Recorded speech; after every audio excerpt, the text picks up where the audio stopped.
Magandang araw sa ating lahat mga kalbularyo. So mayroong dinala sa atin ngayon kasi sobrang palyado ang makina niya.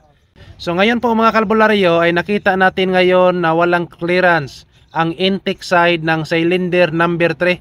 So ngayon po ituro ko sa inyo kung paano natin yan susukatin. So ganito lang po mga kalbularyo, ganito lang po kasimple kung paano natin alamin na mayroong problema sa valve shim clearance natin.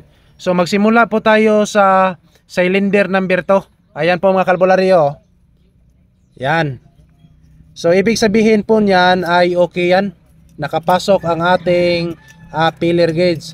So proceed po tayo sa number 3 kasi sa lahat ng silindro dito, ang number 3 lang talaga ang nakita natin na may problema o walang clearance sa valve shim niya.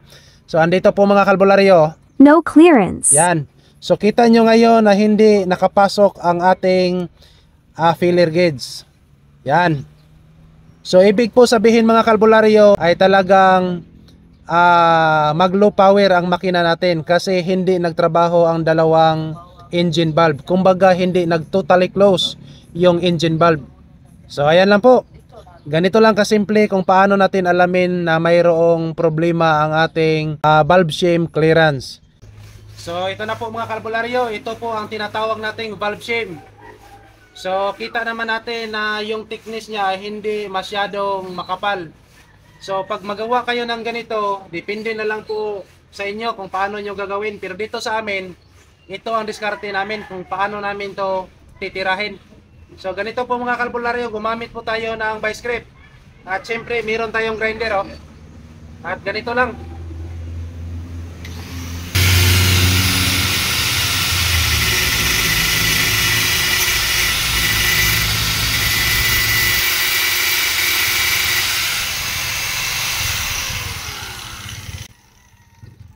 So ngayon po, siguraduhin lang po ninyo na hindi yan masyadong malalim yung pagkuha natin. Kumbaga, yung thickness niya ay hindi masyadong malalim.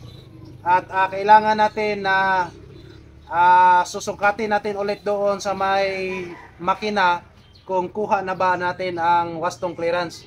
So ganyan lang po ang paggawa nito mga kalbularyo. Maraming salamat.